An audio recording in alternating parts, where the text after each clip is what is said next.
হঠাৎ করে একটা গায়েবী আওয়াজ আসতেছে, আর তাকায় দেখি কবরের মধ্যখান থেকে ফাঁকা হয়ে গেছে। আমি তাকাইয়া দেখি কবরের মধ্যখান পুরাটাই ফাঁকা। সাহাবী যায়েদ বিন আসলাম বর্ণনা দিতেছেন তার বাবার থেকে ঘটনা।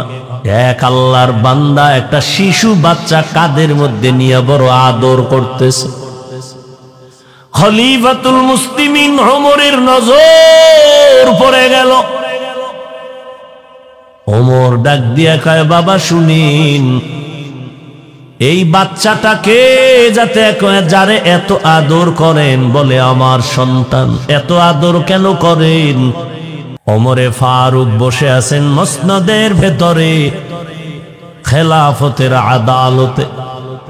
হঠাৎ তাকায় দেখেন এক আল্লাহর বান্দা একটা শিশু বাচ্চা কাঁধের মধ্যে নিয়ে বড় আদর করতেছে। খলিফাতুল মুসলিমিন ওমরের নজর পড়ে গেল। ওমর ডাক দিয়া কয়, বাবা শুনিন, এই বাচ্চাটাকে যারে এত আদর করেন, বলে আমার সন্তান। এত আদর কেন করেন? এটা তো স্বাভাবিক আদরের থেকেও বেশি হয়ে গেল। অনেকে একটা সন্তান পাইয়া কতবার আব্বু আব্বু কইয়া ডাকলা, আর আমার মাওলায় যে তোমার একটা সুন্দর ফুটফুটে বাচ্চা দিলেন, ওই মাওলারে কয়বার আল্লাহ কইয়া ডাকছো? दुनिया में हो दुनिया का तलबगार ना हो, बाजार से गुजर हो खरीदार ना हो।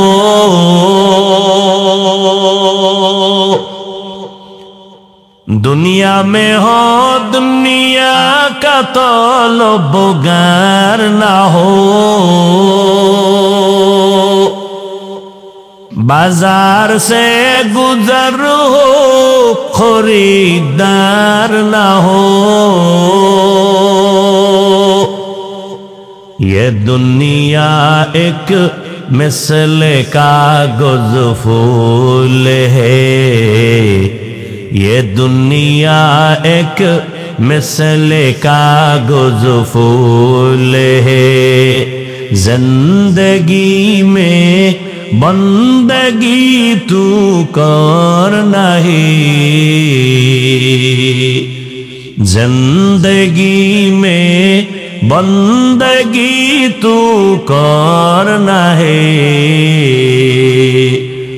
जिंदगी बे बंदगी शर्मिंदा है, जिंदगी बे बंदगी शर्मिंदा है।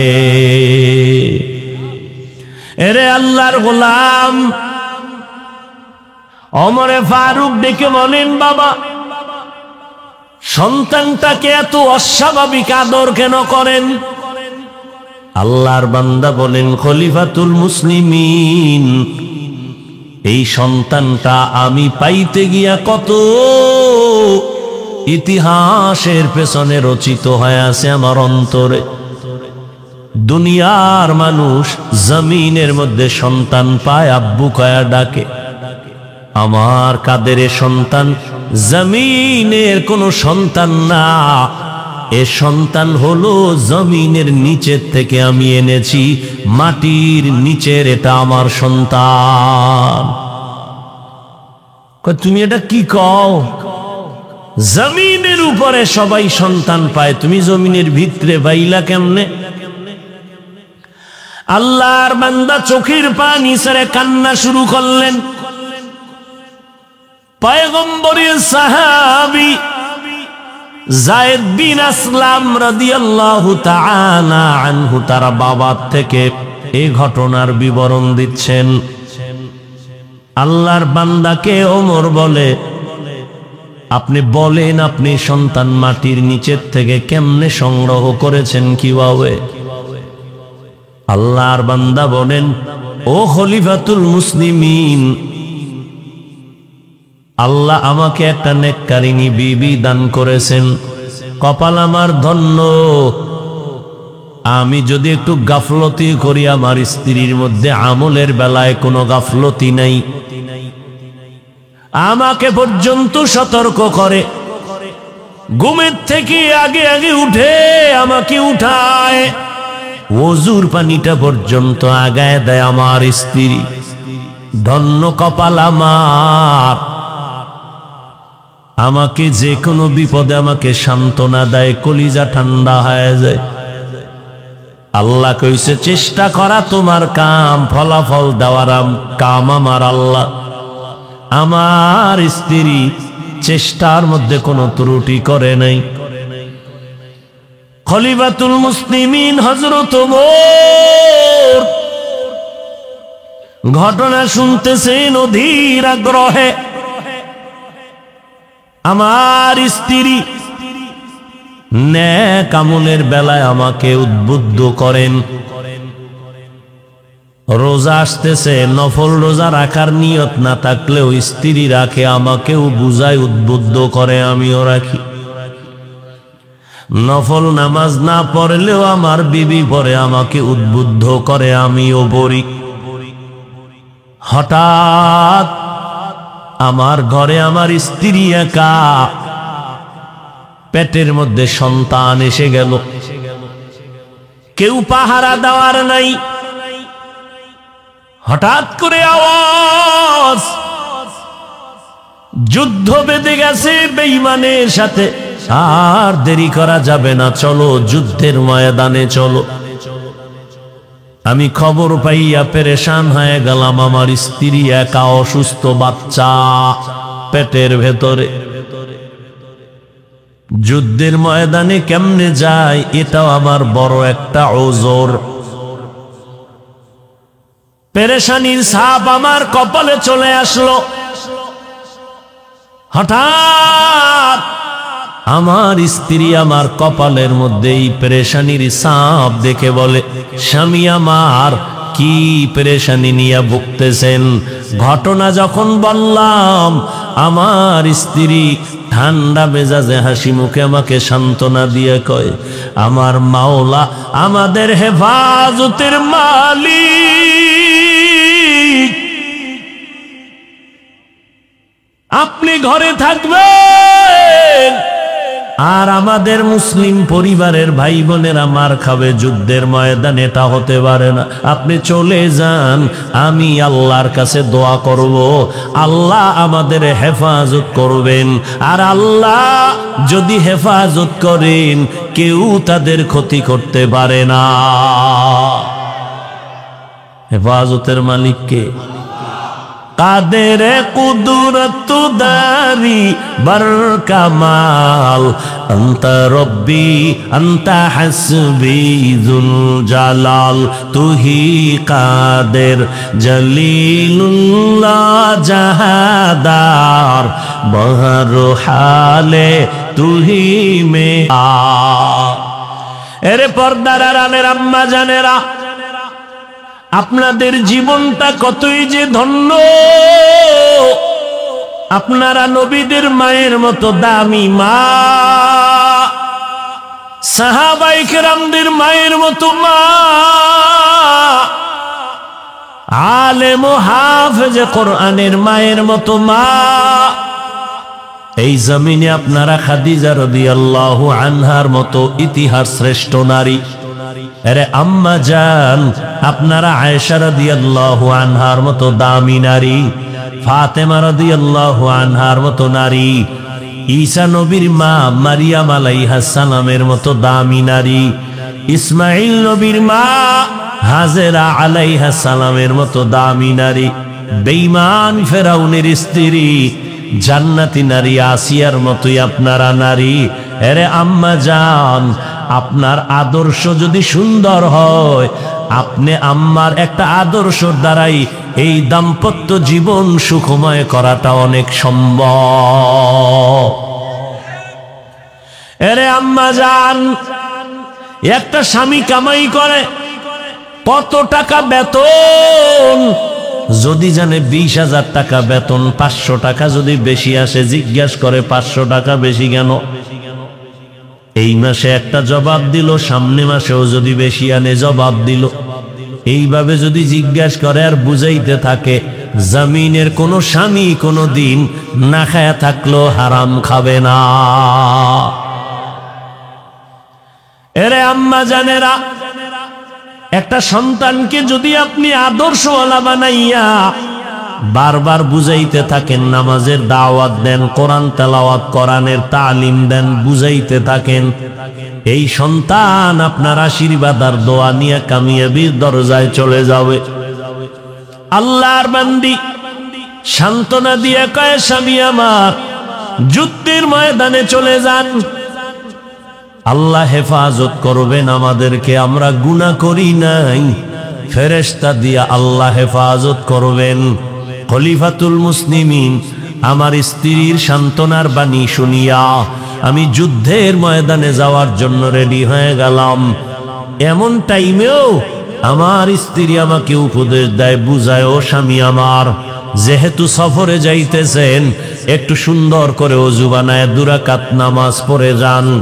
স্ত্রী আমাকে বলার পর আমি ওযু বানাইয়া 2 রাকাত নামাজ পড়িয়া রব্বে কারীমের দরবারে দোয়া করলাম, হে আল্লাহ, আমার স্ত্রীর গর্ভে একটা বাচ্চা তুমি কুদরতের হাতে হেফাজত করিও, তুমি ছাড়া আমাদের কেউ নাই। দোয়া করিয়া কান্নার হালাতে আমি ঘর থেকে বিদায় নিয়ে যুদ্ধের ময়দানে চলে গেলাম। আল্লাহর মোহাব্বতে যুদ্ধের ময়দানে যাইয়া যুদ্ধ পরিচালনা শেষ, বাড়ির দিকে রওয়ানা, গাজীর মর্যাদা নিয়ে বাড়ি রওয়ানা। হেঁটে হেঁটে বাড়িতে চলে আসলাম।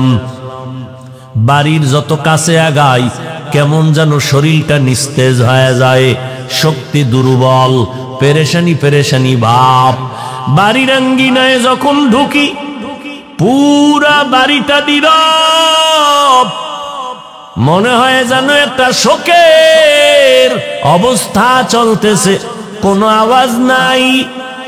ঘর আমার কাছাকাছি যত আগাই, ঘরের কিনারায় হাজির হইয়া দরজার সামনে দাঁড়ায়া সালাম দিলাম, আসসালামু আলাইকুম ইয়া আহলাল বাইত।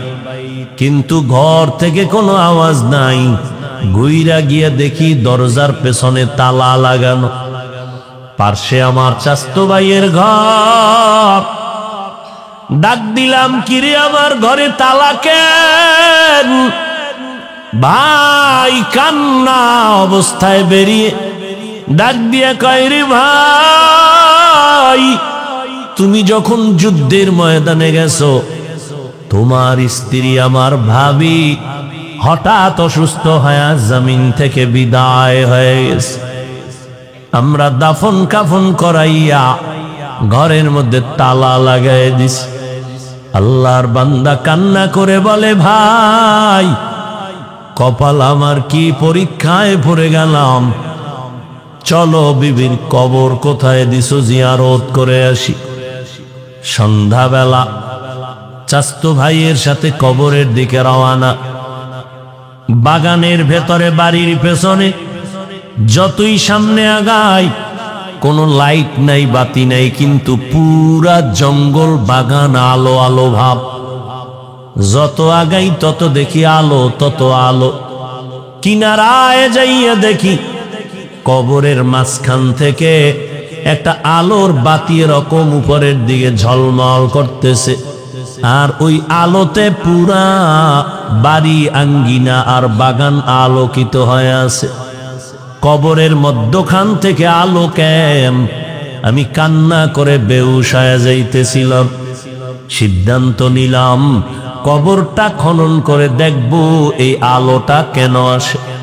চাচতো ভাইকে বললাম, তাড়াতাড়ি যাও, কবর খনন করার হাতিয়ারটা নিয়ে আসো। ভাই হাতিয়ার আনতে রওনা। আমি একা দাঁড়ানো, মাওলার দরবারে কত কল্পনার কান্না কাঁদছি। ও মাওলা, তোমারে ভুলি নাই, তুমি এই পরীক্ষায় আমারে ফালাইছো। সহ্য করতে পারি না রে মালিক। হঠাৎ করে একটা গায়েবী আওয়াজ আসতেছে, আর তাকায় দেখি কবরের মধ্যখান থেকে ফাঁকা হয়ে গেছে। আমার আর খনন করা লাগে নাই, আমি তাকাইয়া দেখি কবরের মধ্যখান পুরাটাই ফাঁকা।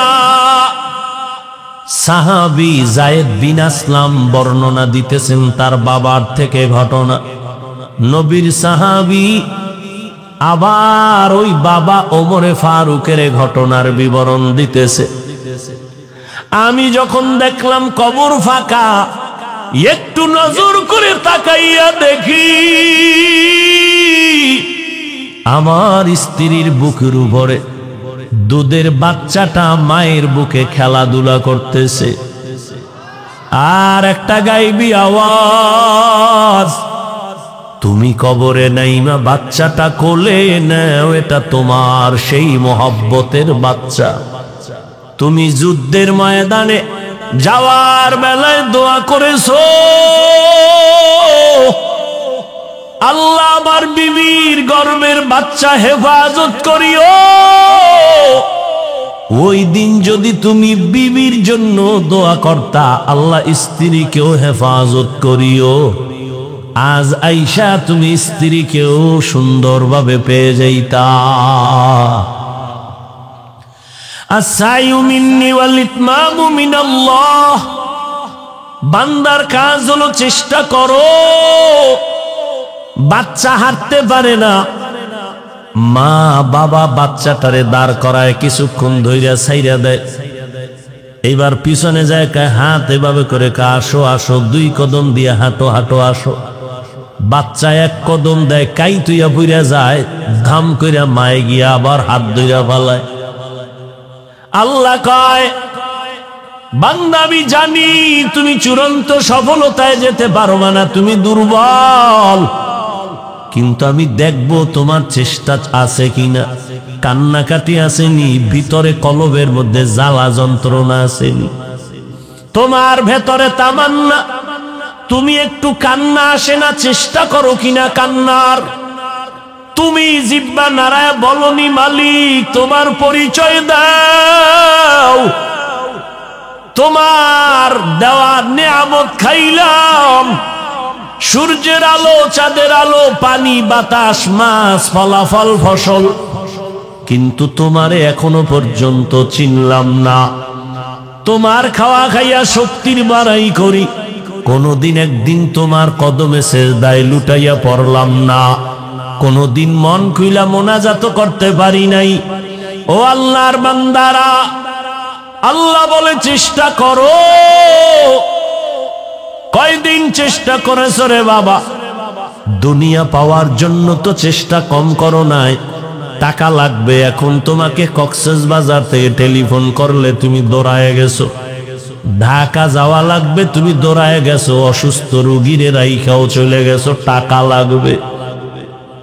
আমার মাওলারে পাওয়ার জন্য কত কষ্ট করেছো, দিন নাই রাত নাই, দুনিয়ার জন্য চেষ্টা কম করো নাই। আমার মাওলাকে পাওয়ার জন্য কয়দিন আলেমের কাছে দৌড়াইছো, মা বাবার কাছে গিয়া দোয়া চাইছো। মা দোয়া করিও, সবাই মোনাজাতে কাঁদে, আমার চোখে পানি নেই কেন? আল্লাহর কাছে পেছনের গুনাহ থেকে ক্ষমা চাইয়া আল্লাহ কয়, বান্দা পাহাড় পরিমাণও যদি গুনাহ করো, তওবার দরজায় ফিরে আসো। নিজের বিনয়ী বানাইয়া, ছোট বানাইয়া, জবান দিয়ে আমার গোপনে মাওলাকে ডাকো আর বলো, দয়ার মালিক, এই ময়দানে আমার মতো গুনাহগার কেউ নাই। গুনার কারণে আমার হাত না পাক, চোখ না পাক, জিহ্বা না পাক। ও আল্লাহ, তোমার রাস্তায় আমি আসতে পারি না, পারলে টুপি মাথায় দিব, কিন্তু পারি না। আমি টুপি খুলি না, আর কত বান্দা টুপি মাথায় দিতেই চায় না। আল্লাহরে যদি নিজের দুর্বলতার কথা বলো, আল্লাহ টুপিটা মাথায় দিতে পারলাম না, নবীর আদর্শে দাঁড়িয়ে রাখতে পারলাম না, নামাজ পড়তে পারলাম না, শয়তানের ধোকায় পড়ে গেছি। আজ থেকে তওবা করলাম, জীবনে আর নামাজ ছাড়বো না, আর দাড়ি কাটবো না, মা বাবাকে কষ্ট দিব না, উলামায়ে কেরামের বিরোধিতায় যাব না, নবীর সুন্নতের বাহিরে চলবো না, মা বাবার দোয়া নিয়া, উলামায়ে কেরামের দোয়া পরামর্শ নিয়া চলবো, আর গুনার কাছেও যাব না। আমার মতো কত যুবক স্কুলে কলেজে পড়িয়াও নামাজ ছাড়ে না, চাকরি করে নামাজ ছাড়ে না, রাস্তায় গাড়ি চালায় নামাজ ছাড়ে না। আমি কেন পারবো না? আজকে থেকে তওবা করে নিলাম, মরিয়া গেলে যাব, হায়াতের মালিক আল্লাহ, ইজ্জতের মালিক আল্লাহ, রিজিকের মালিক আল্লাহ। ও আল্লাহর বান্দারা, আল্লাহর মোহাব্বত যদি অন্তরে জমা হয়, ওই জাহান্নামের আগুন সহ্য করা যাবে না, ওই কবরের মাটির চাপ সহ্য করা যাবে না। দুনিয়াতে তুমি ঘুমাইতে যখন যাও, মশারি ছাড়া ঘুমাইতে পারো না, মশা ফ্যানের পাতার চালায়া ঘুমাও, আর গুনাহগার হইয়া কবরে গেলে কই বাবা মশারিরে যুবক? ওই কবরে সাপ বিচ্ছু পোকামাকড় চলে আসবে, ওই কবরে জাহান্নামের আগুন। আল্লাহর অর্ডার হবে, কবরের মাটি গুনাহগারের দুই পার্শ্ব থেকে জোরে জোরে চাপ দাও, একটা সেকেন্ডের আযাব সহ্য করা যাবে না রে বান্দা। আল্লাহর কাছে তওবা করো, তবে সবার কপালে তওবা নসিব হবে না। এই জমিনে আবু জাহালের মতো শক্ত অন্তরওয়ালা কিছু মানুষ, বয়ান শুনিয়াও দিল নরম হবে না, আর একদল ওমরের মেজাজওয়ালা মানুষ, এদের অন্তরে হঠাৎ আল্লাহর ভয় আসবে, কবরের আযাবের কথা আসবে, তওবা করবে, কান্না করবে, আল্লাহ গুনাহ তো করেছি আর করব না, নামাজ ছাড়া তো জীবন কম কাটাই না, আর নামাজ ছাড়ব না, আয় আল্লাহ মাফ করে দাও। আমার আল্লাহ তওবাকারীর তওবা এমন ভাবে কবুল করে নিবেন, বান্দা মনে হয় যেন জীবনে একটা গুনাহও করে নাই। আল্লাহর কাছে তওবার যদি নিয়ত হয়, খাঁটি অন্তর যদি তৈরি হয়, মুনাফিকি না থাকে, খাঁটি তওবার নিয়তে দুটো হাত আমার আল্লাহকে দেখাইয়া দাও। আল্লাহুম্মা সাল্লি আলা মুহাম্মাদিন নবিয়্যিল উম্মি ওয়া আলা আলিহি ওয়া সাল্লিম তাসলিমা। وبعد فأعوذ بالله من الشيطان الرجيم. بسم الله الرحمن الرحيم.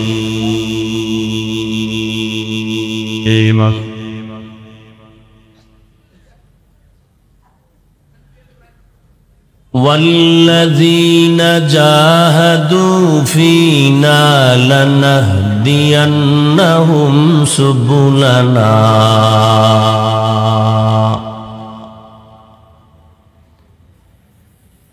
وإن الله لمع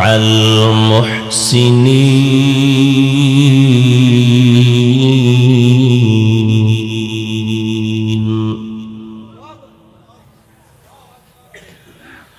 وقال النبي صلى الله عليه وآله وسلم: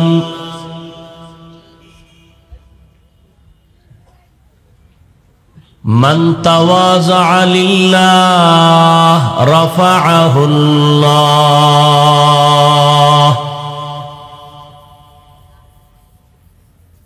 أو كما قال النبي عليه الصلاة والسلام.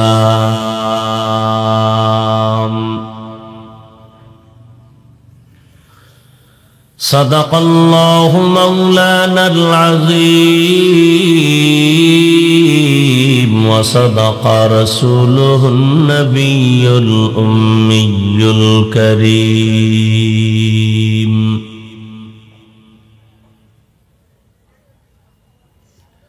ونحن على ذلك من الشاهدين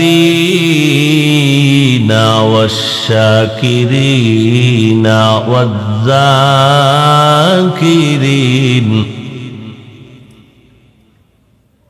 والحمد لله رب العالمين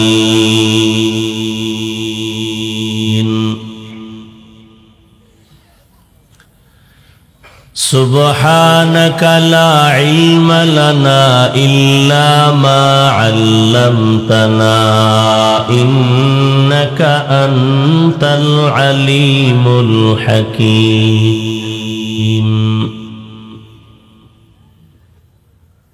رب اشرح لي صدري ويسر لي أمري واحلل عقدة من لساني يفقه قولي مومن جو فدا نقش کافے پائے نبی ہو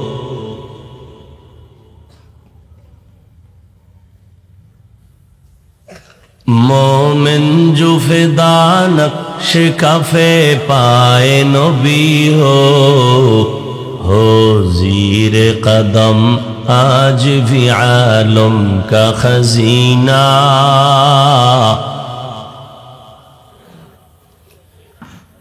ہو زیر قدم آج بھی عالم کا خزینہ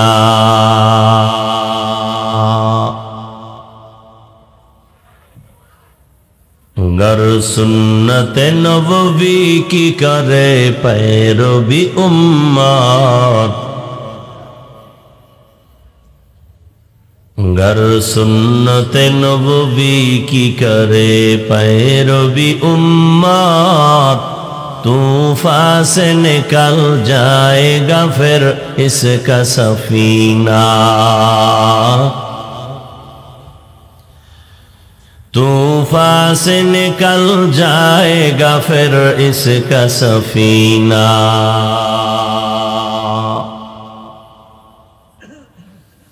عاشق ہو برادر شہنشاہ دو عالم عاشق ہو برادر شہنشاہ دو عالم مشکوں سے زیادہ مبارک جس کا پسینہ مشکوں سے زیادہ مبارک جس کا پسینہ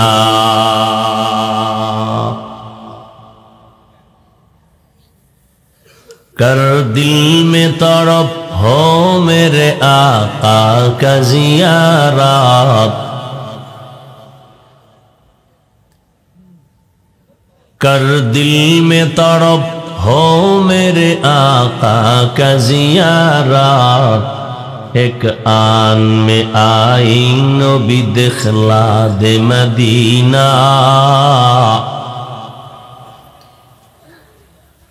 ایک آن میں آئین بھی دخلا دے مدینہ لا الہ الا اللہ محبت زور زیر لا الہ الا اللہ لا الہ الا اللہ لا الہ الا اللہ لا الہ الا اللہ لا الہ الا اللہ لا الہ الا اللہ لا الہ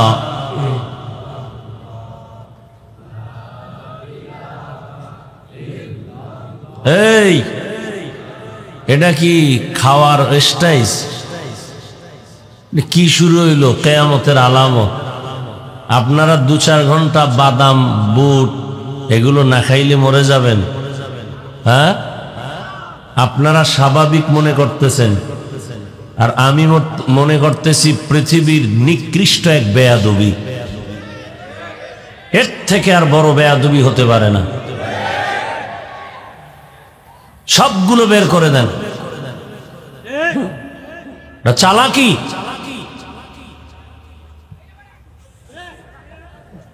আহমক কোথাকার। ব্যবসার প্যান্ডেল নাকি এটা?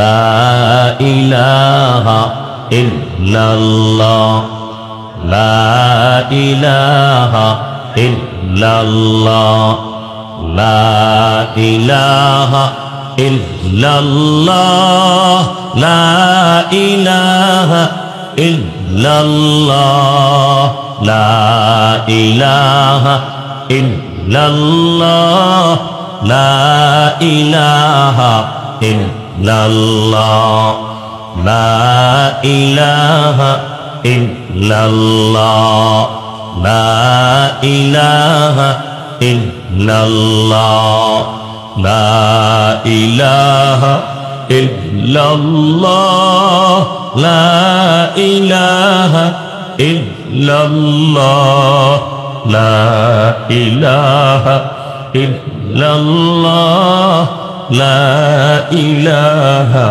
ইল্লাল্লাহ, লা ইলাহা ইল্লাল্লাহ, লা ইলাহা ইল্লাল্লাহ, লা ইলাহা ইল্লাল্লাহ।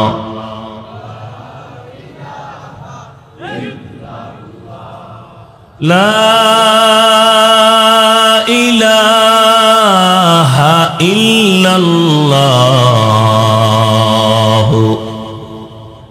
মুহাম্মাদুর রাসূলুল্লাহ।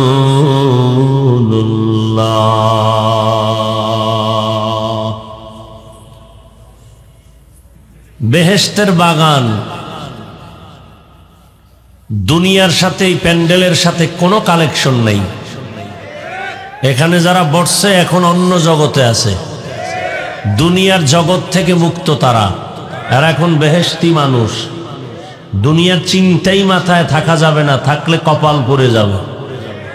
মনে করতে হবে নাই, কিছু নাই, আমি এখন মাওলার কুদরতের সামনে বসে আছি, কিচ্ছু নেই। কি ছেলে কির মেয়ে, বাসায় পর্যন্ত যাওয়ার গ্যারান্টি আছে? মনে করবেন আপনি নাই।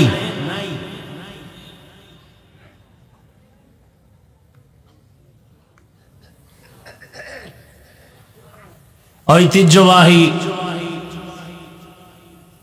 মোমেনশাহী শহরের খাগদহর এলাকার দ্বীনি খালেস প্রতিষ্ঠান জামিয়া আশরাফিয়া কর্তৃক আয়োজিত 2 দিন ব্যাপী ইসলামী মহাসম্মেলনের আজ সমাপনী দিন।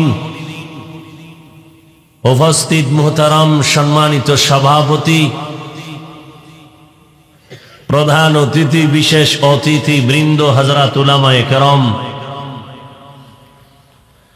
প্রত্যন্ত অঞ্চল থেকে আগত আল্লাহ পাকের আশিকিন, জাকিরিন, শাকিরিন, মুহিব্বিন, মুরব্বিয়ান এজাম, কলিজার টুকরা আমার সমবয়সী যুবক বন্ধুগণ, স্নেহের ছোট ভাই, পর্দার আড়ালে মাইকের আওয়াজ শ্রবণরতা সম্মানিতা মা ও বোনেরা, সৃষ্টির স্রষ্টা রব্বুল আলামিনের দরবারে লাখো কোটি শুকর, যে মহান রব্বুল আলামিন দয়া করে, মায়া করে, ভালোবেসে হাজারো লাখো মানুষের ভেতর থেকে আমাদেরকে বাছাই করে পৃথিবীর শ্রেষ্ঠ মজলিস, গুনাহ মাফের মজলিস, তওবা কবুলের মজলিস, উলামায়ে আহলে হকদের মজলিসে আমাদেরকে আসা বসার তৌফিক দান করেছেন। নিয়ামতের শুকর আদায়ার্থে মুহাব্বতে সকলেই পড়ি আলহামদুলিল্লাহ। দরুদ ও সালাম সৈয়দুল মুরসালিন রাহমাতুল লিল আলামিন শফিউল মুজনিবিন খাতামুন নবিয়্যিন সৈয়দুস সাকালাইন ইমামুল মুরসালিন শফিউ আযম রসুল আকরম রহমত আলম নবীউল আরব ওয়াল আজম হাবিবে কিবরিয়া আশরাফুল আম্বিয়া সৈয়দুল আম্বিয়া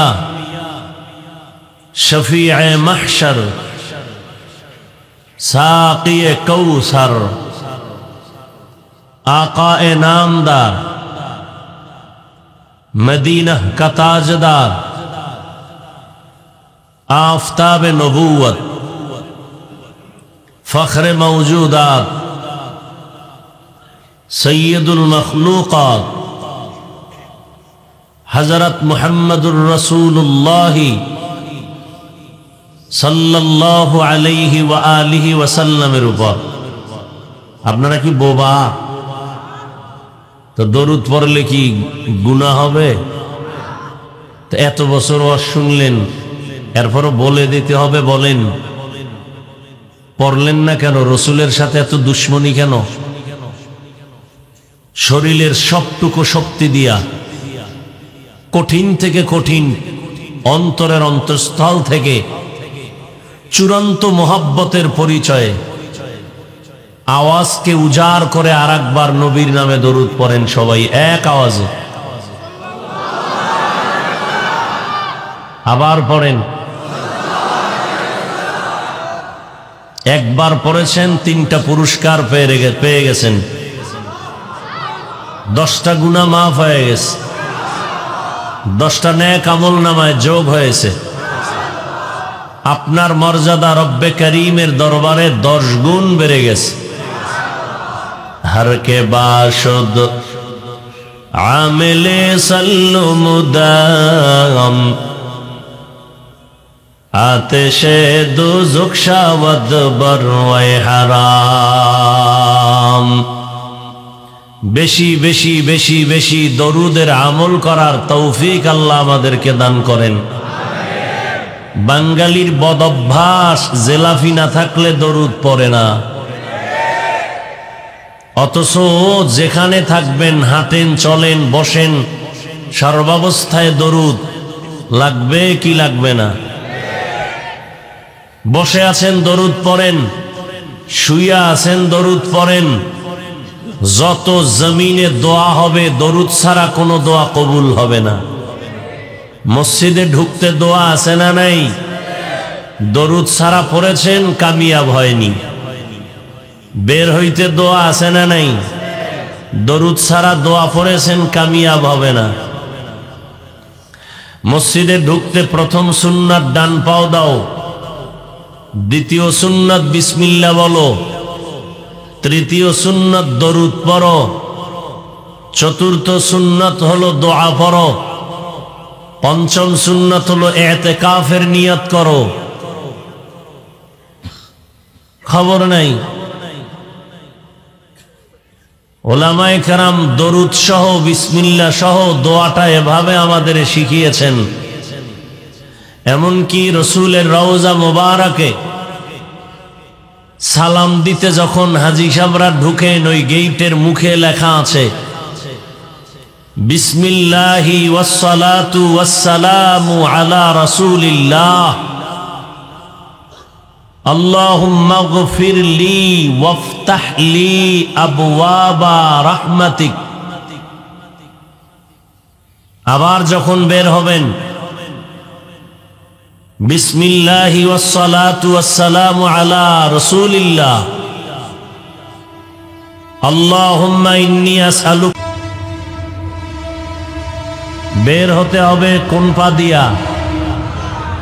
কোন পা? ডান পা। খুব খেয়াল করবেন, মসজিদ থেকে বের হতে হবে বাম পা দিয়া। খেয়াল করেন, জুতার মধ্যে ঢুকবে আগে ডান পা। যখন হাঁটা শুরু করবেন তখনও শুরু হবে কোন পা দিয়া? প্যাচ লাগার কথা, কিন্তু বের হতে হবে বাম পা দিয়া। জুতার মধ্যে প্রথম পাও ঢুকবে ডান, হাঁটা শুরু হবে ডান। কেমনে তরতিব করবেন? বাম পা দিয়া বের হইয়া বাম জুতার উপরে পা রাখবেন। জুতার ভিতরে না উপরে? এরপরে ডান পা ঢুকাবেন, এরপরে বাম পা ঢুকাবেন। দোনো পা জুতার ভেতরে লেবেল হয়ে গেল। এবার ডান পা দিয়া কদম শুরু। জান্নাত পাওয়া এত সোজা। এক সাহাবী আবু হুরায়রা রাদিয়াল্লাহু তাআলা আনহুকে বলেন, ও আবু হুরায়রা, নবীজির একটা হাদিস আমাকে শুনান তো। আবু হুরায়রা রাদিয়াল্লাহু তাআলা আনহু তিনি বলেন, আসেন শুনাই। বসাইয়া বলতেছেন, নবী আমাকে একটা হাদিস শুনাইছেন এমন অবস্থার মধ্যে যখন একটা ঘরের ভিতরে আমি আর নবী ছাড়া কেউ নেই। এটা বইলেই বেহুশ হয়ে গেছে,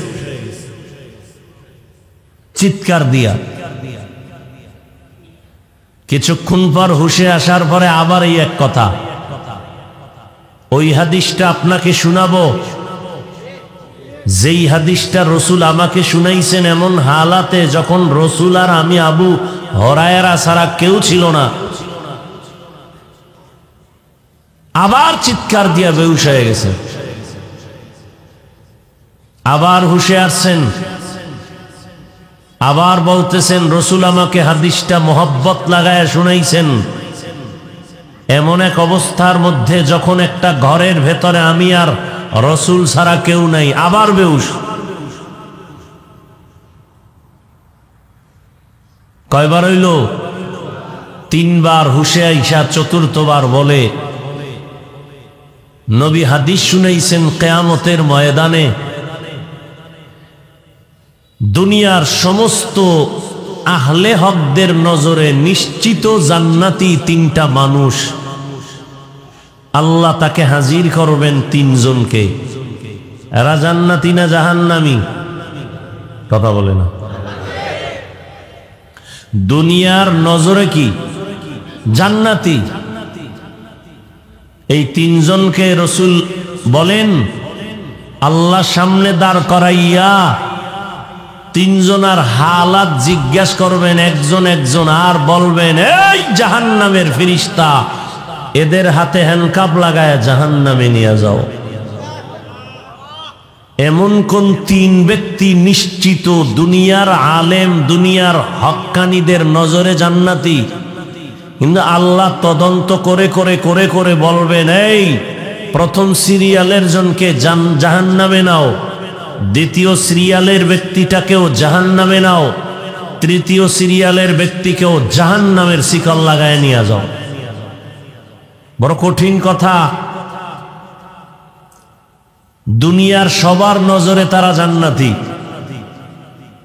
জাহান্নামী হওয়ার কোনো কায়দাই দুনিয়ার নজরে নাই। মাওলার কুদরতের নজরে কি? জাহান্নামী। এ সাধারণ কোনো বান্দা না, বড় দামি বান্দা তিনজন। বড় কঠিন কথা।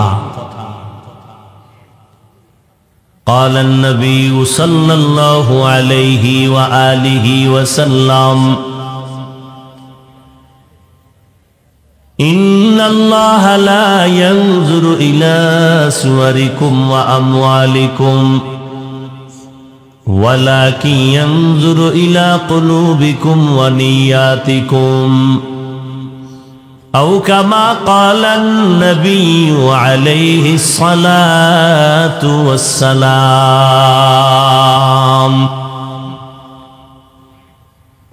দুনিয়ার বাজে সময় দিয়া রাত কাটায় দেন, কখন ফজর হয়ে গেল খবর নাই। ওয়াজে আইলি ঘুমে ধরে, বাদাম খাইতে মনে চায়, বিড়ি টানতে মনে চায়, মানে শয়তান খালি খোসাইতি আছে, কত আর বসবা, একটু উঠো, বিড়ি টেনে আসো।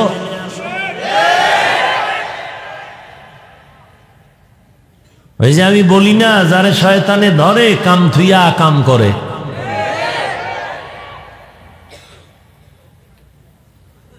অথচ এখানে আপনারা বসছেন, সাথে সাথে সবার গুনাহ মাফ হয়ে গেছে। আরো আস্তে করে বলেন, কি কামাই করছেন জিন্দিগিতে?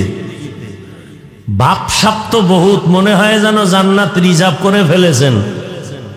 যেই ভাব নিয়ে বসছেন, সুবহানাল্লাহ বলতেও একটু পেরেশানি। আমি খান বংশের ভোলা, চিল্লাইতে পারি, সম্মান থাকে, এটা হইল হুজুর্গ কাম। আল্লাহ হেদায়াত দান করুন।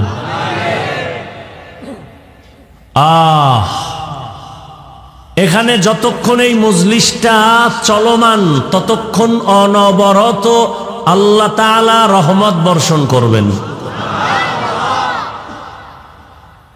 এবং এই পুরা প্যান্ডেলকে ফেরেশতারা হাতে হাত লাগায়া বেষ্টন করে আছেন। বিশ্বাসের নাম ইমানদার, অবিশ্বাস করলে বেঈমান। এবং আশ্চর্য, এই রকম এক মজলিস আল্লাহ আরশে আজিমে ফেরেশতা দিয়া মিলাইয়া দিছেন।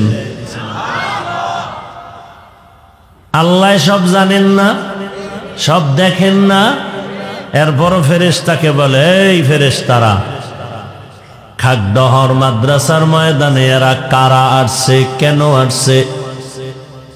ও আল্লাহ, তোমার কিছু গুনাহগার গোলাম তোমাকে চায়, তোমার জান্নাত চায়, জাহান্নাম থেকে মুক্তি চায়। ফেরেশতারা বল, এরা আমাকে কোনোদিন দেখছেনি? বলে না, কোনোদিন দেখে নাই। যদি দেখতো, ফেরেশতারা বলে কলিজা দিয়া তোমাকে পাওয়ার জন্য পাগল হয়ে যাইত। আমার জান্নাত দেখছেনি? বলে না, দেখে নাই। যদি দেখতো, বলে কলিজা দিয়া জান্নাতে ঢুকার জন্য বেকারার হয়ে যেত। আমার জাহান্নাম দেখছে নাকি? না। যদি জাহান্নাম দেখতো তো কেমন করতো? বলে জীবন পণে ভাগার জন্য প্রচেষ্টা চালাইতো।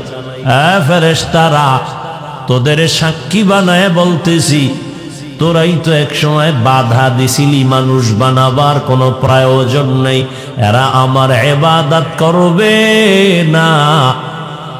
আজ আমি বলে দিলাম, তোমাদের সাক্ষী বানাইয়া বললাম, যত মানুষ এখানে আসছে তোমরা সাক্ষী হয়ে যাও, এদের জীবনের সব গুনাহ আমি মাফ করে দিয়েছি।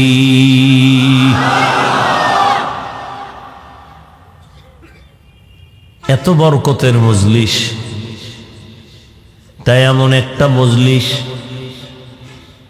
দোয়া করতে দেরি, কবুল হতে দেরি না। কারণ আমার আমিন কবুল হওয়ার গ্যারান্টি নাই।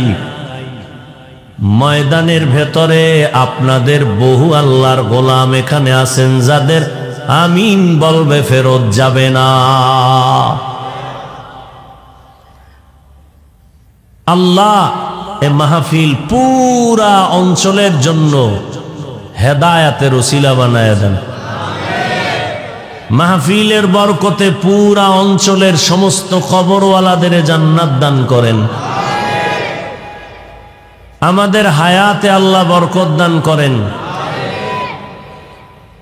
সবাইকে মিলেমিশে সুশৃঙ্খল জীবন যাপনের তৌফিক দান করেন।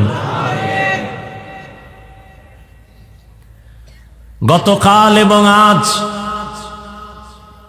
দেশের শীর্ষস্থানীয় হযরত উলামায়ে কেরাম কোরআন সুন্নাহ ভিত্তিক দিক নির্দেশনামূলক আলোচনা রেখেছেন, আপনারা শুনেছেন। আল্লাহ উলামায়ে আহলে হকদের আলোচনাগুলো আমাদের আমল করার তৌফিক দান করেন। উলামায়ে হযরতদের ইজ্জতের হেফাজত আল্লাহ করেন। আমার দেশে যারা উলামায়ে কেরামের ইজ্জতকে ছোট করার ষড়যন্ত্রে মিডিয়ার মাধ্যমে, ফেসবুকে লেখার মাধ্যমে চক্রান্ত করে, আল্লাহ ওদের হেদায়াত দান করেন। আল্লাহ পাকের ইলমে যদি হেদায়াত না থাকে, ওদেরকে আল্লাহ পাক কুদরতের হাতে দমন করে দেন। বয়ান শোনার থেকে বেশি বরকত দোয়া, কিন্তু আমরা বয়ান শোনার খুব আবেগ নিয়ে বসি, দোয়ায় শরীক হতে চাই না। দীর্ঘদিন ধরে এই প্রোগ্রামের প্রচারণা, অনেকেই পাক্কা নিয়ত করেছিলেন আসবেন, জরুরি কারণে আসতে পারেননি।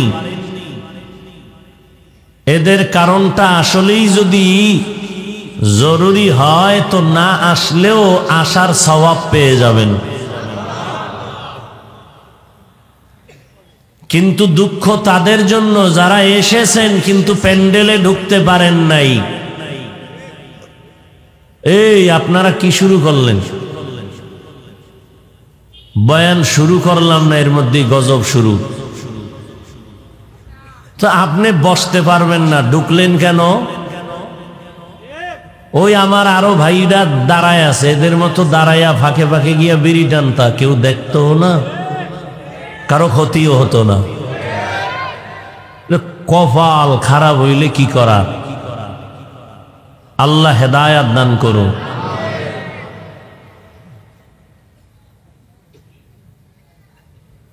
কিয়ামত খুব দ্রুত গতিতে, বিদ্যুতের চেয়েও গতি বেগে আগায় আসতেছে কিয়ামত, আমাদের অপরাধের কারণে। দেখেন না আজকে ভূমিকম্প হয়েছিল,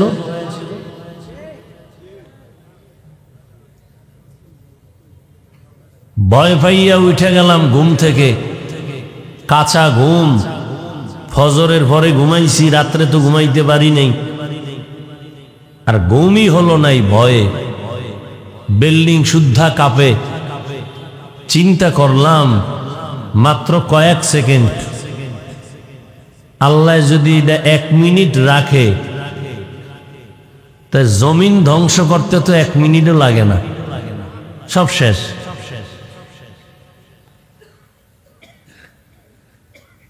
কিসের বাহাদুরি করি?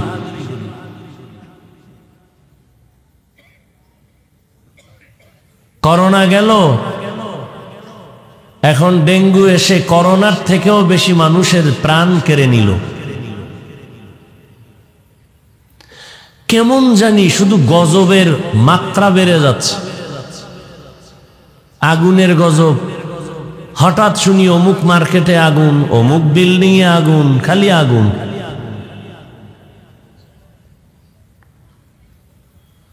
এরপর আমরা সোজা হই না। ওই যে বললাম, যারা ওয়াজের প্যান্ডেলে ঢুকেন নাই, এরা কোথায়? দোকানপাটে গল্প গুজবে আড্ডা দিতেছে, কেউ মহিলা প্যান্ডেল তওয়াফে আছে। হাসিয়েন না, হাসির কথা বলি নাই, লজ্জা থাকলে কান্নার কথা। লজ্জা নাই তো। ১৫০০ বছর আগে রসুল বলে গেছেন, লা ঈমান লিমান লা হায়া আলা, যাদের লজ্জা নাই তাদের ঈমান নাই। এই প্যান্ডেল কি হাসির প্যান্ডেল না কান্নার প্যান্ডেল? তা হাসেন কেন? আল্লাহ বলেন, ফাল ইয়াযহাকু কালিলা, কম হাসো, ওয়াল ইয়াবকু কাসীরা, বেশি কাঁদো। কান্না নাই, কান্নার প্যান্ডেলে বসিয়াও কাঁদে না। এমন কপাল পুরছে যে আর একজনে কান্না করলে তাও পছন্দ করে না।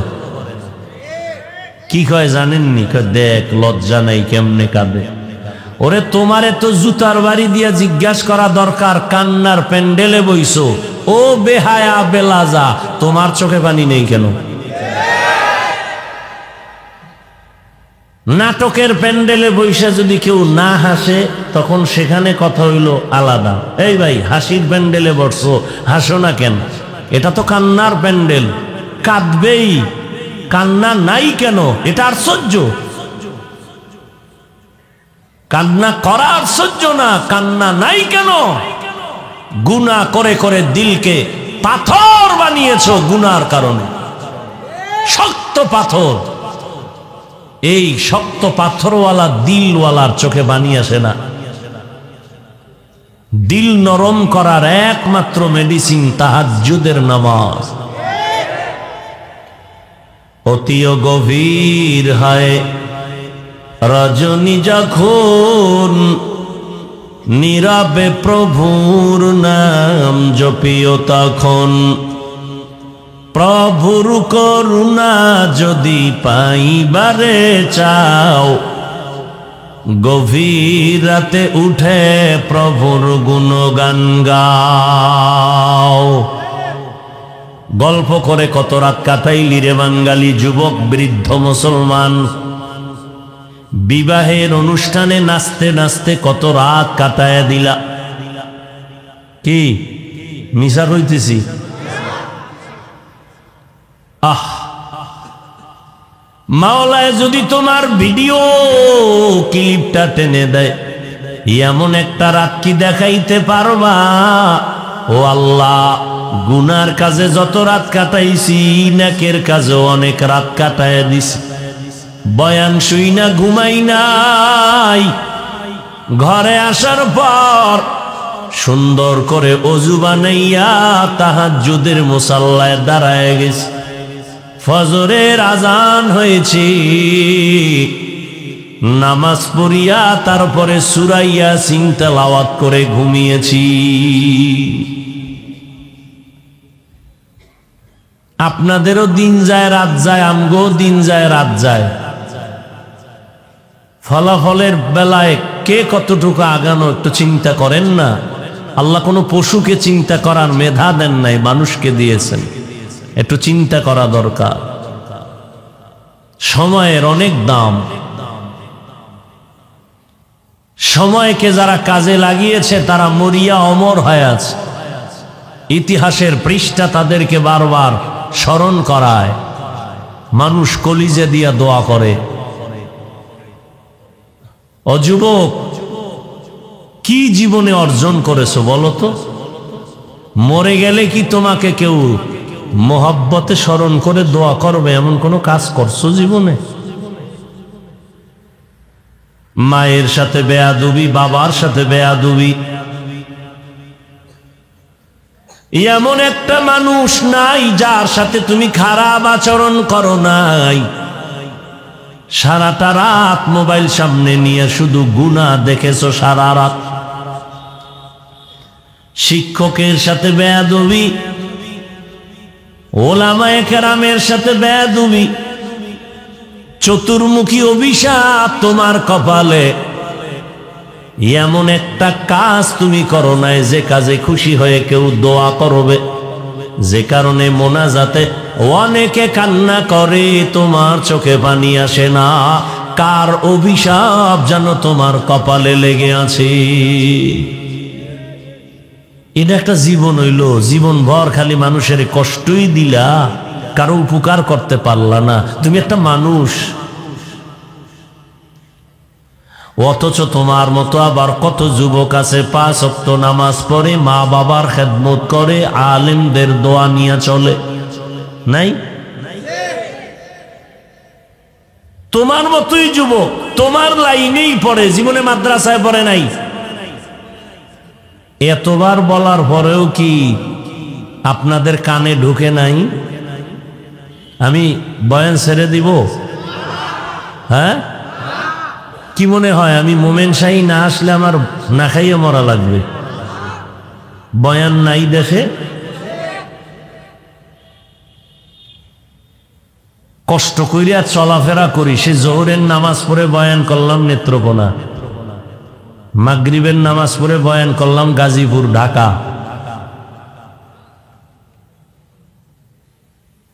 এখানে আসলাম 9টায়। মানুষকে কিছু আল্লাহর মোহাব্বতের সাথে মিলাবার ফিকিরে কিছু কথা বলতে চাই। এর উপরেও যদি আপনারা বিরক্ত হন,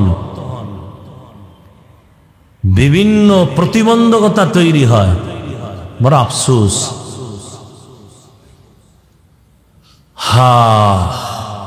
আল্লাহ আপনি কুদরতের দ্বারা আমাদেরকে হেদায়েত দান করেন। নিষেধ করার পরেও ওই পিছনে ওই পার্টি, নিষেধ করার পরেও।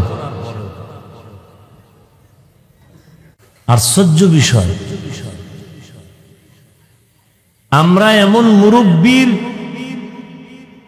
থাপ্পড় আর লাথি খাইয়া দোয়া নিয়া এই স্টেজে বসছি, যারা বয়ান করার সময় মানুষ গলা কাটা মুরগির মতো ময়দানে চিল্লাইতো।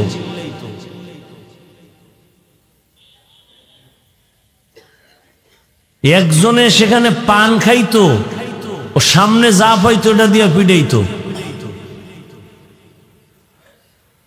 এদের ব্যাগটাই না, এদের সোহবত নিয়া দোয়া নিয়া এরপরে আসি আজও। এই জন্য ওই উল্টাপাল্টা সহ্য করতে পারি না। কতটা বুঝাইয়ে আপনাদের লাইনে রাখতেছি, নি আল্লাহ একটু দয়া করে। আমার ব্যক্তিগত স্বার্থ না, এর মধ্যে যদি আবার বিশৃঙ্খলা কেউ তৈরি করে, প্রতিবন্ধকতা তৈরি করে, মন চাইলে বসলো, মন চাইলে উঠে গেল, মন চাইলে বাদাম খাইলো, কেউ বুট খাইলো। ওয়াজের প্যান্ডেলে আমার কথা সেদিন এক জায়গায় বলছি, ওয়াজ হবে, মানুষ দিন শিখার জন্য আসবে। এখানে আবার দোকানদারির দরকারটা কি? মানুষ কেনাকাটার জন্য মার্কেটে যায় না কি? আপনাদের বাড়ির আশেপাশে মার্কেট নাই? তো ওয়াজে আইসা কিসের বেচা কিনা? তো ওয়াজের মাকসাদ কি? সেখানে মহিলা, সেখানে যুবতী, যুবক, পুরুষ সব একসাথে আড্ডা দিতেছে। কবিরা গুনার এক মেলা হচ্ছে ওখানে, আর এখানে হচ্ছে এক ওয়াজের প্যান্ডেল। কে নিবে এর দায়ভার? এর দায়ভার কে নিবে? কে বলবে এই কথা? বলার মানুষ নাই। ওয়াজে আইছে বেলুন কেনে, বেলুন এইটারে ডুলাইতে ডুলাইতে এরপর বাড়ি যায়। বউ কয় কি? কয় যে হাদিয়া নিয়ে আইছি আজকের ওয়াজের বরকত।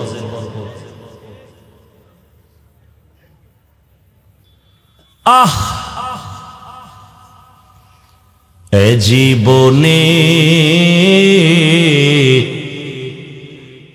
না করিলাম বন্দেগি, গুনাহ করে কাটাইলাম জিন্দেগি। তওবা করে আবার তওবা ভাঙ্গিলাম,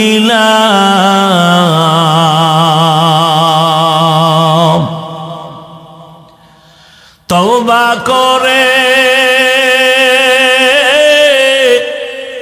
আবার তওবা ভাঙ্গিলাম, অবশেষে খাঁটি তওবা করিলাম। কি কামাই করলেন? জান্নাতের সার্টিফিকেট হাতে পাইয়া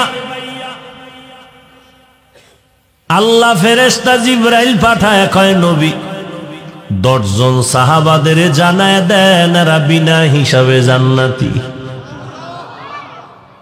জান্নাতের সার্টিফিকেট পাইয়া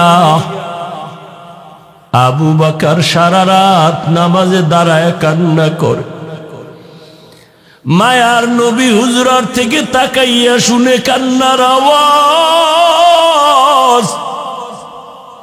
নবী বের হয়ে গেলেন এই নামাজে মসজিদের দীর্ঘ রাতে কে কান্না করে। নবী দেখেন আবু বকর নামাজে দাঁড়ায় দাঁড়ায় গভীর রাতে কান্না করে। আল্লাহর নবী বলেন, ও আবু বকর আপনি নামাজে কেন কাঁদলেন? আবু বকর বলে, আমি মাওলার দরবারে কেমনে উলঙ্গ দাঁড়াবো?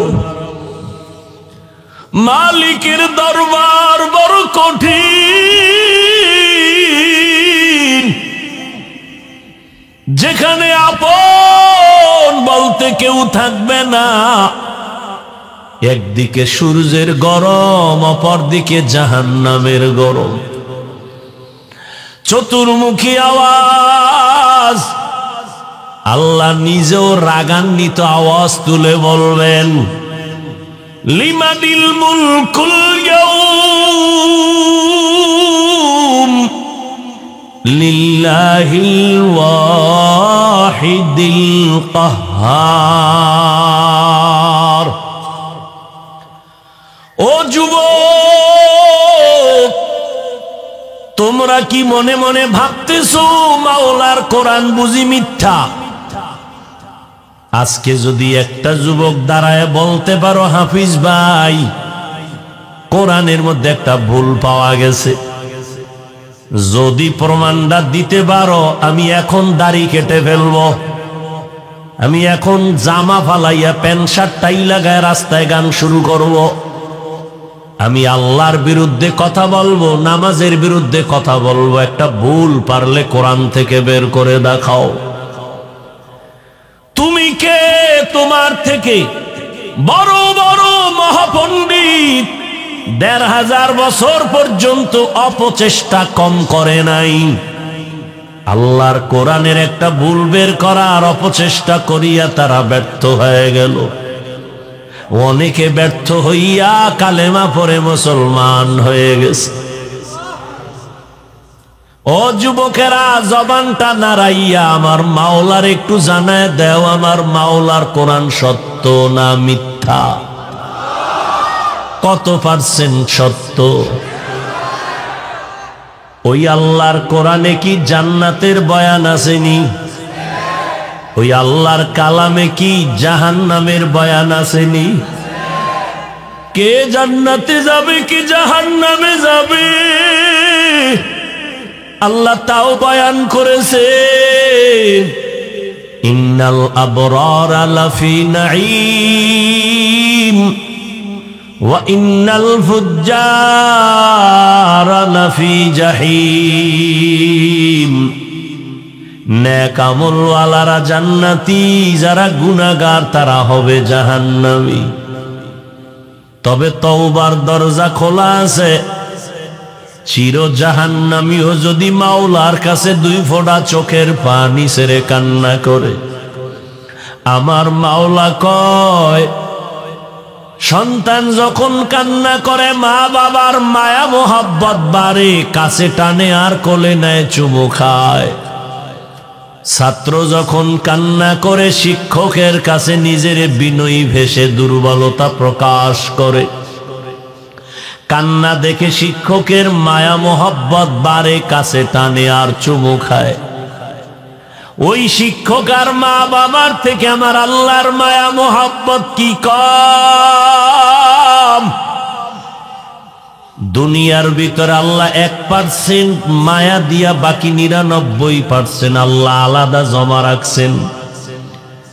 তোমার কান্নায় যদি মা বাবার দিল নরম হয়, ওস্তাদের দিল নরম হয়, আমার মাওলার অন্তর কেন নরম হবে না? 1 ফোঁটা চোখের পানি ছেড়ে যদি ডাক দিতে পারো, আল্লাহ আমার মতো গুনাহগার কেউ নাই, তুমি দয়া করে মাফ করে দেও। আল্লাহ ঘোষণা দেয়, 1 ফোঁটা চোখের পানির বিনিময়ে আমি তোর জন্য জাহান্নামের আগুন হারাম করে দিব। এটা কান্নার মঞ্চ, নাটকের মঞ্চ না। এখনো দিলকে সোজা করো রে বাবা। কয়দিন কয়দিন কত বড় বড় বাহাদুর বিদায় হয়ে গেল।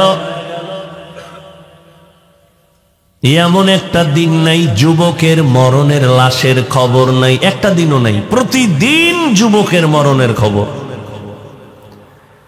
পানির তলে ডুবে গেছে, গাড়ির নিচে অ্যাক্সিডেন্ট হয়ে গেছে, মায়ের কাছে বইলে গেছে বাইক নিয়ে যাইতেছি, শহর থেকে আসবো 1 ঘন্টা। 1 ঘন্টা পার হয়ে গেছে, বাবা আসে না, মায়ের অন্তরে দাগ কেটেছে। টেলিফোন করে ধরে না। 1.5-2 ঘন্টা পর কে যেন ব্যাক করে কয় তোমার ছেলের নিয়ে নেও, লাশ হয়ে রাস্তায় পড়ে আছে। কি বাহাদুরি করি। والذين جاهدوا فينا لنهدينهم سبلنا والله لمع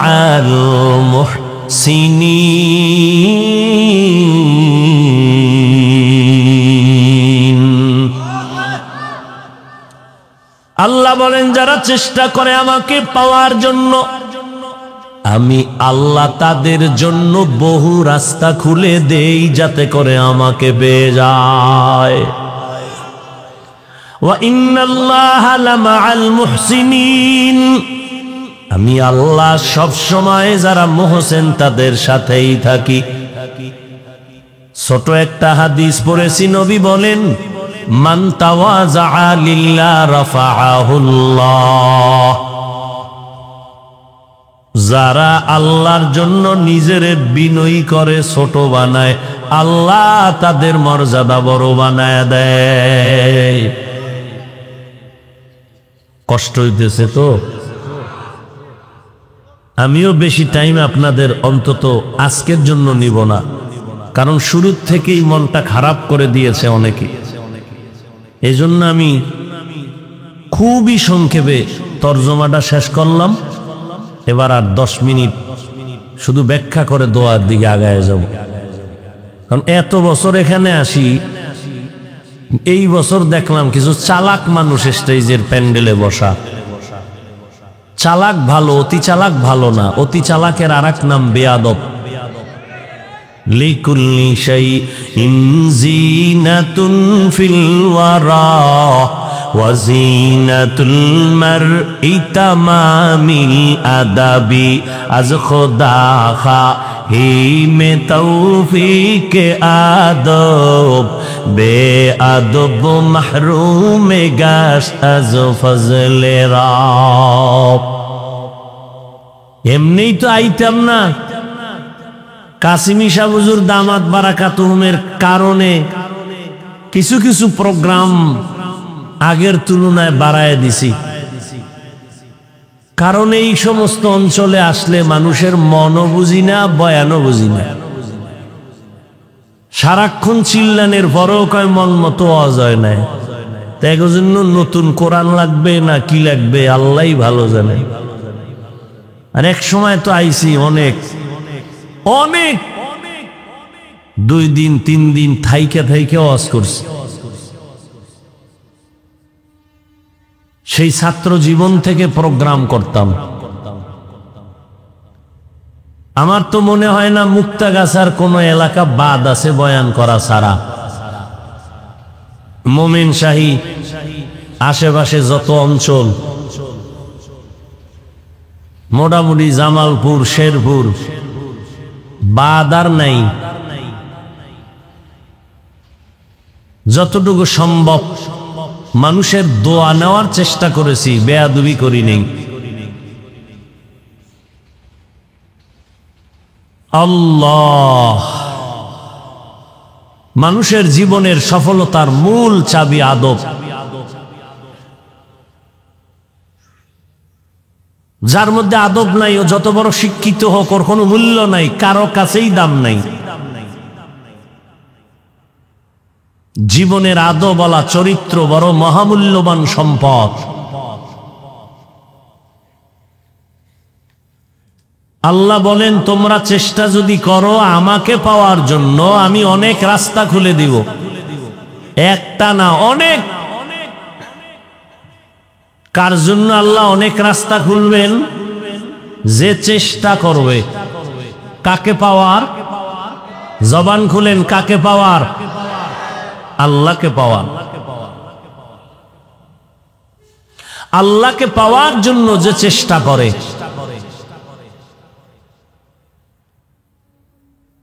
আস-সা'য়ু মিন্নী ওয়াল ইতমামু মিনাল্লাহ। বান্দার কাজ চেষ্টা করা, পূরণ করবেন কে? আল্লাহ। চেষ্টা করো বান্দা,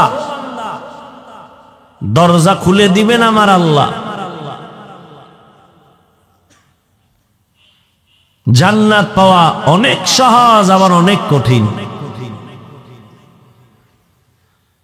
আপনারাও মুসলমান, আমিও মুসলমান। আপনার আল্লাহ আমার আল্লাহ এক, নবী এক, কোরআন এক, কাবা এক, ধর্ম এক, কালেমা এক। অথচ আমি টুপি মাথায় না দিলে লজ্জা লাগে, আর আপনি কেমন মুসলমান ভিআইপি, টুপি মাথায় দিতে লজ্জা লাগে। আমি দাড়ি কাটতে লজ্জা পাই, আর আপনি রাখতে লজ্জা পান। কত ভিআইপি আপনি মুসলমান। আমি মসজিদে না ঢুকলে লজ্জা পাই, আপনি মসজিদে ঢুকতে লজ্জা পান। মুসলমান। আল্লাহ হেদায়াত দান করুন। বড় কঠিন বিষয়। ওয়াল্লাযীনা জাহাদু ফীনা লানাহদিয়ান্নাহুম সুবুলানা।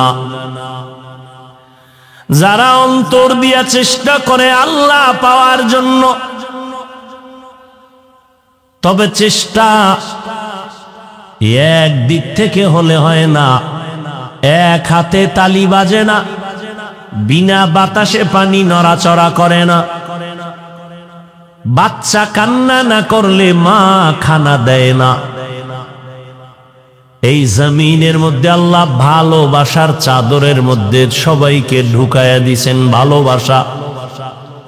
ছোট ছোট ভালোবাসা দিয়া মালিকের ভালোবাসার পরীক্ষায় পাশ করার চেষ্টা করো। মাকে ভালোবাসো কেন? বাবাকে ভালোবাসো কেন? ওই মা তোমার আপন, কিন্তু ওই মায়ের থেকেও আমার আল্লাহ আরো আপন। আমার মা আমাকে খানা দেয়, আমার বাবা বস্ত্র দেয়, কিন্তু আমার বাবা আমার কণ্ঠ দেন নাই। আমার বাবা আমার জন্য সূর্য বানায়া দেন নাই। আমার প্রয়োজনে বাতাস আমার আব্বা দেন নাই। আমার কথা বলার মেশিনটা চালু রাখার ক্ষমতা আমার আব্বা দেয় নাই। আমার চোখের পাওয়ার আমার আব্বা দেয় নাই। সব পেছনে দেওয়ার মালিক একজন, তিনি কে? কাদের কুদরত দানি বার কামাল, আনতা রব্বি আনতা হাসবি যুল জালাল। তুহি কাদের জলিলুল্লাহ জাহাদার, বহর হালে তুহি মেরা নিগাহদার। দুই ভাই যদি মিল না হয়, ওখানে ভাইয়ের মধ্যে ভালোবাসা ফুটে না। দাম্পত্য জীবন, স্বামী আর স্ত্রীর মন যদি এক না হয়, ফুলের বাগানে ফুল ফুটে না। ঠিক নেই?